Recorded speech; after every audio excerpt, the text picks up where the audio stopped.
Welcome back to Underground. I know it's been a while since my last video, but nothing has really changed, um, except for something I'm going to talk about here in just a moment. So I'm just going to do like a review of several months of this tarp um, being out in the weather. Um, it still seems fine. It hasn't been exposed to a lot of sunlight, but usually it's just for the winter, but it seems to be fine. It's a little dirty, but I believe that's when I've taken it off and laid it on the ground and stuff. It did loosen up some, but it's still snug fitting, which is better because it's less prone to being ripped because it was kind of really snug. It's not all the way on there right now because I'm going to take it off. I'm going to show you something that I've considered doing to it. I did look at some other ATVs. They had a camouflaged Rubicon and 2025 and a Foreman at a dealership not here in Sheboygan, but I was looking and I was wanting to see how much they give me for a trade-in because this only has like 24 miles on it, and just kind of testing the waters, just feeling. They're only willing to give me $5,300 for it on a trade-in. So if I wanted to sell it, it should be between $65,000 and $7,000, because you aren't paying all the fees, and plus it's got a winch and it's been installed. So say $65,000 to $7,000 would be a proper price for this, because it ain't even went through the full break-in process. Plus I'd throw in the repair kit or repair manual, and some fluids and stuff, so it'd be a good deal. But anyways, not that I'm going to sell it, but I'll consider it. But nothing wrong with it or anything like that. But I'll tell you one of the reasons why. One of the reasons why is the Foreman is geared lower than the Rancher. But the first gear in the Rancher is really low. It's just the jump from first to second. And for riding in the mountains of West Virginia, more torque is better down low at lower speeds. Unless you want to drive at quicker speeds for momentum, which is kind of the nature of the Rancher compared to like a Foreman. But there's some pros and cons. This doesn't have. Let me go ahead and take this tarp off. Just give me a minute.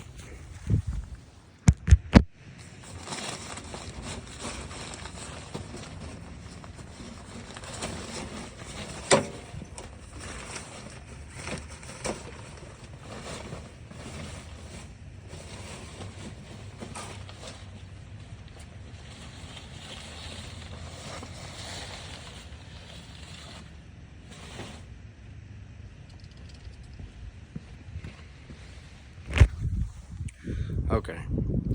This doesn't have a front locker, as you may be aware. It has the lever, the shifter knob. But the thing is, it has a limited slip. Okay. So if you're in a situation and you want this wheel to spin, you just slightly pull that and it'll create enough resistance and it'll engage it. So it's like having a locker. It's kind of similar to the setup of the Brute Force, where if you pull the lever, if you're familiar with it, it'll lock it. It's kind of similar to that. It'll start pulling. So you kind of have a locker. It's not the same thing, but it'll pull if you don't have traction on that side.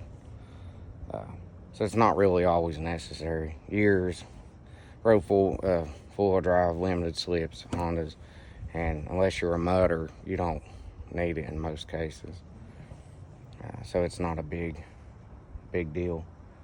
And the full wheel drive engagement on the Rancher is cable. It's more mechanical instead of a electrical switch that has an actuator that engages the locker on the front differential. The final gear on the front and rear is the same on the Foreman's. They share a lot of the same components, just a little bit different frame, different four-wheel drive system, different engine, different stator. The front rack's a little larger on the Foreman. The rear rack's the same. The bumper's different. It has a front headlight. These have 24-inch tires, and the Foreman has 25-inch tires. So there's not a lot of difference other than the gearing. This has a little bit taller gearing except for the first gear. They're very similar in the first gear. Probably wouldn't notice too much different in first gear, but the second gear and the third gear and fourth gear is all lower in the Foreman, which would be better for pulling and towing, which I've mentioned before. I don't really advise towing and pulling with ATVs. They're not a tractor.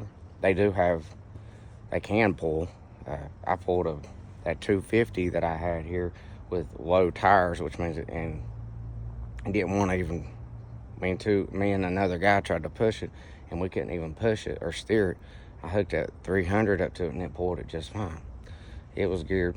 The first gear on it is not as low, if I'm correctly, as the gear on this, but the second, third, and fourth gears on that is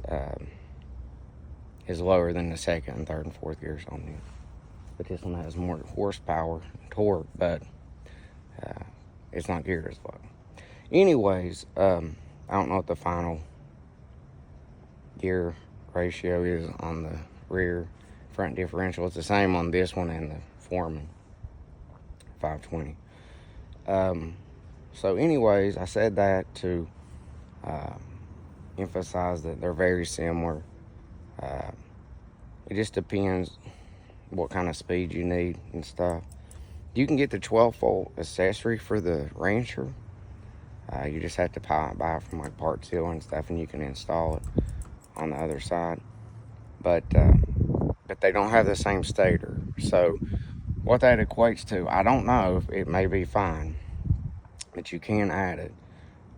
What it is your stator has to recharge your battery. If the stator on the 520 is more heavy duty, it can handle more recharging of the battery, because 12-volt accessories and stuff can drain the battery and has to be recharged.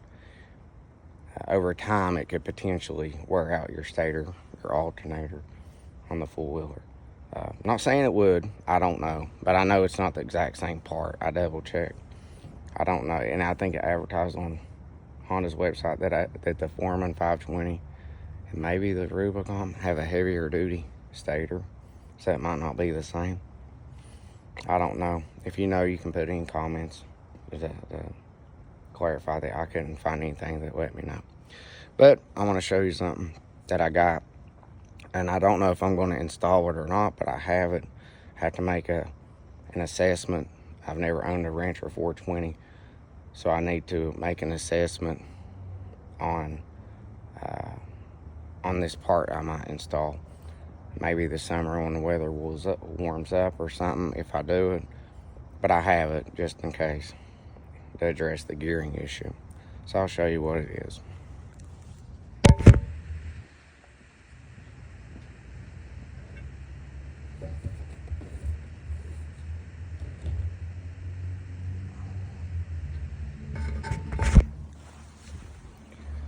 So this is what I decided to get from Teriyaki. It's a 35% gear reduction, and because it don't have it, you have to remove the front crankcase cover. You'll need a liquid form of gasket, which I plan on using this if I do. Silicone, let me see here. Silicone liquid gasket. But anyways, this is a 35% gear reduction. So usually people use this when they want to put larger tires to compensate for that, so they don't feel like it's bogged down just like if you were in a higher gear. You replace the. I've already opened it just to look in it, but I haven't really fooled with it too much. But what you have here is your clutch basket. You just kind of do a swap. You replace this. Just a moment.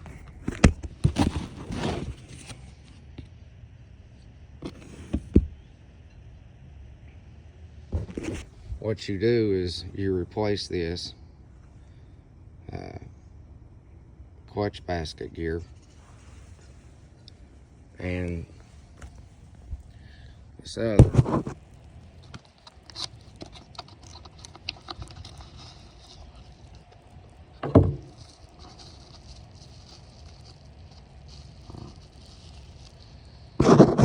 Can't really see it too much, but it's basically this. But anyway, so you swap these out, and it gives you a 35% gear reduction. It's cost $500. I don't know how much that Honda Bond HT costs, but I'll also need to get one other part. It's a seal, I believe, for the drive shaft. They recommend you replace it when you change it. Even though this machine's brand new, I don't mind to change it. It's not very expensive. So this will give me a 35% gear reduction if I decide to do it. I also need to get a clutch puller too, for pulling the clutch off, which I haven't decided on which one to get. You can get them from relatively cheap to more expensive. It just depends what you want to do. Let's see.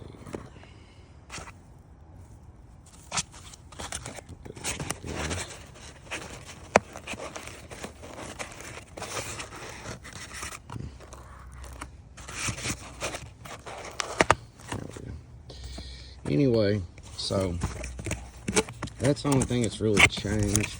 I did order a swing arm skid plate for this, but it was the wrong part.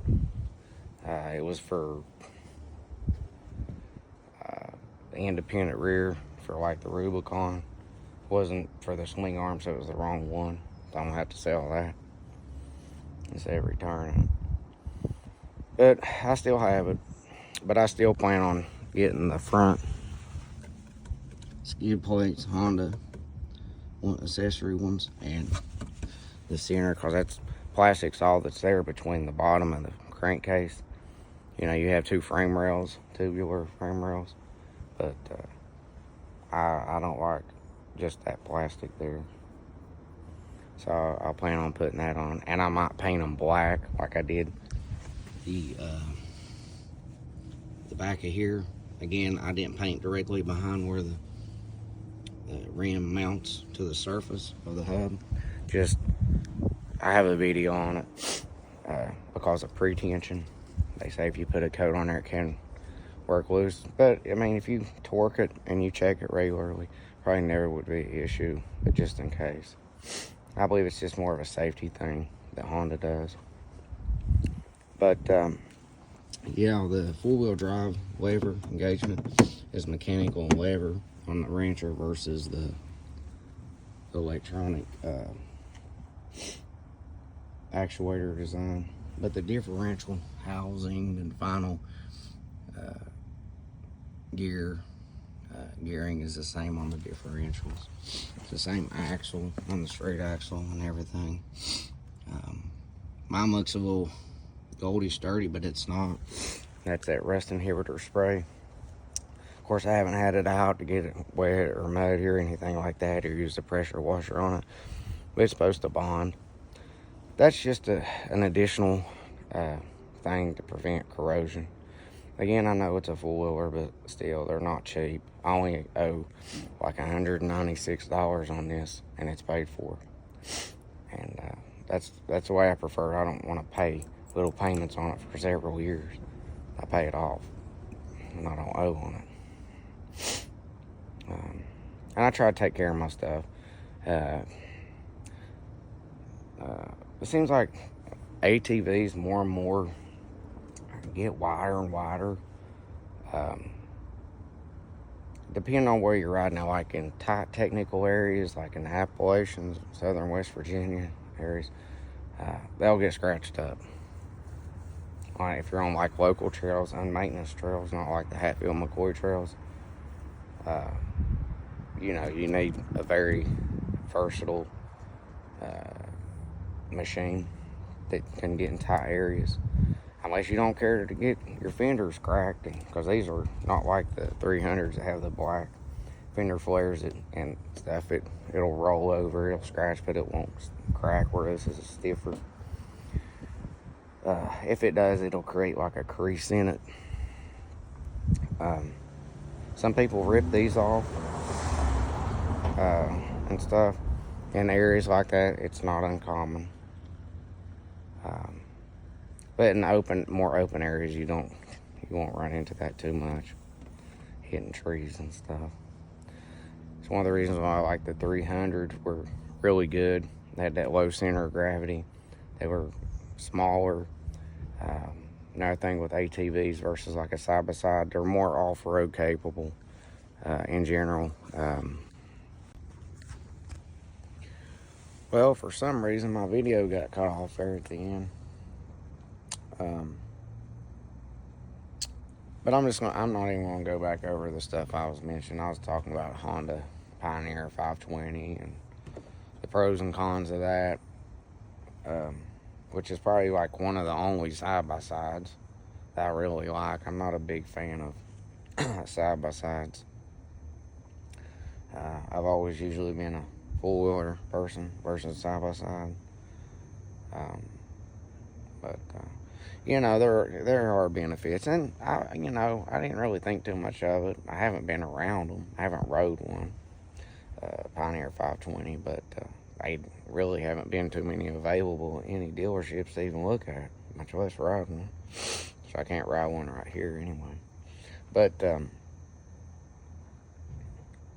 yeah, I think out of side-by-sides, I would like one of those if I had one. You know, because you can ride two people, you know. You can ride two people on a four-wheeler. We used to ride two people on 300. No big deal back in the day. But, yeah. I'd say if I got a side-by-side, that'd probably be one I'd get. They're not real expensive compared to what they cost nowadays. But, I don't know that I'd get rid of this for that.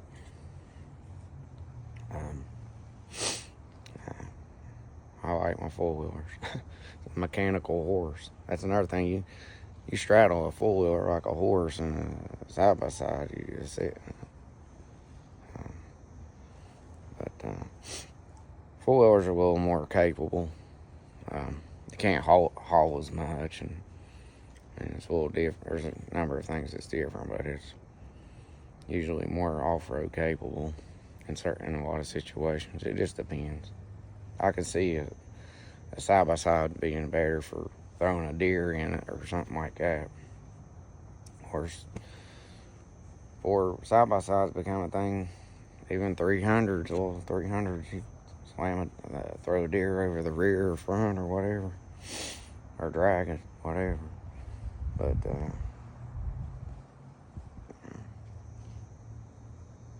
I don't know. But, yeah, that was all that I wanted to talk about in this video. Just an update. Maybe I'll get out and ride it sometime. I think a lot of the trails in Wisconsin closed this time of year. I mean, there are some, and a lot of them's flat. Not really too stimulating as far as off-roading, but still get out in the woods and stuff a little bit. But, yeah, I just wanted to get this thing paid off, and it's almost paid off. You know, so. Well, that'll probably conclude it. If you want to make any comments, suggestions, anything like that, you're welcome to do so. And I'll see you again here next time on the ground.